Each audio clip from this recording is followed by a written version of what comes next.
ಪಿತನ ಸುತನ ಮತ್ತು ಪವಿತ್ರಾತ್ಮನ ನಾಮದಲ್ಲಿ ಆಮೇನ್. ಕೀರ್ತನೆಗಳು ಅಧ್ಯಾಯ 5 ವಾಕ್ಯ 1-12.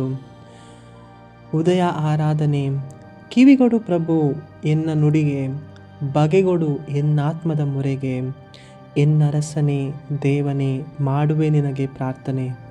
ನೀ ಆಲಿಸೆನ್ನ ಯಾಚನೆ. ಉದಯ ಕಾಲದಲ್ಲಿ ಪ್ರಭು ನಿನಗೆ ಕೇಳಿ ಬರುವುದು ನನ್ನ ಸ್ವರ. ಉದಯ ಆರಾಧನೆ ಮಾಡಿ ಎದುರು ನೋಡುತ್ತಿರುವೆ ನಾ ಸದುತ್ತರ.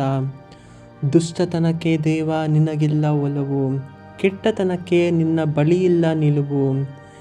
ನಿಲ್ಲಲಾರರು ನಿನ್ನ ಮುಂದೆ ಗರ್ವಿಗಳು, ನಿನಗೆ ವೈರಿಗಳಾಗುವರು ಅಧರ್ಮಿಗಳು. ಹುಸಿ ನುಡಿವರನ್ನು ಪ್ರಭು ನೀ ನಾಶ ಮಾಡುವೆ, ಹಿಂಸಕರನ್ನು ವಂಚಕರನ್ನು ನೀ ಹೇಸಿ ಬಿಡುವೆ. ನಿನ್ನ ಮಂದಿರಕ್ಕೆ ಬರುವೆ ನಿನ್ನ ಅಪಾರ ಪ್ರೀತಿಯ ನಿಮಿತ್ತ.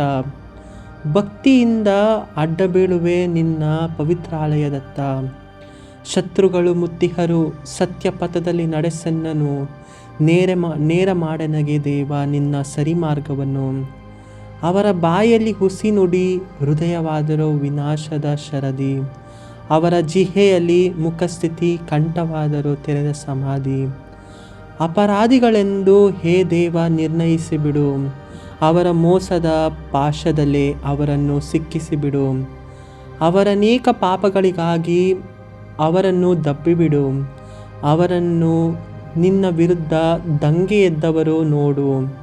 ದೊರಕುವುದು ದೇವ ನಿನ್ನ ಆಶೀರ್ವಾದ ಸಜ್ಜನರಿಗೆ. ಕವಚವಾದಂತಿಹುದು ನಿನ್ನ ಕರುಣೆ ಅಂಥವರಿಗೆ ಎಂದೇ ಹರ್ಷಾನಂದಗೊಳ್ಳುವರು ನಿನ್ನಾಶ್ರಯಿಸಿದವರೆಲ್ಲರೂ. ನೀ ರಕ್ಷಿಸೇ ಉಲ್ಲಾಸಗೊಳ್ಳುವರು ನಿನ್ನ ನಾಮಪ್ರಿಯರೆಲ್ಲರೂ. ದೇವರ ವಾಕ್ಯವಿದು. ದೇವರಿಗೆ ಕೃತಜ್ಞತೆ ಸಲ್ಲಲಿ.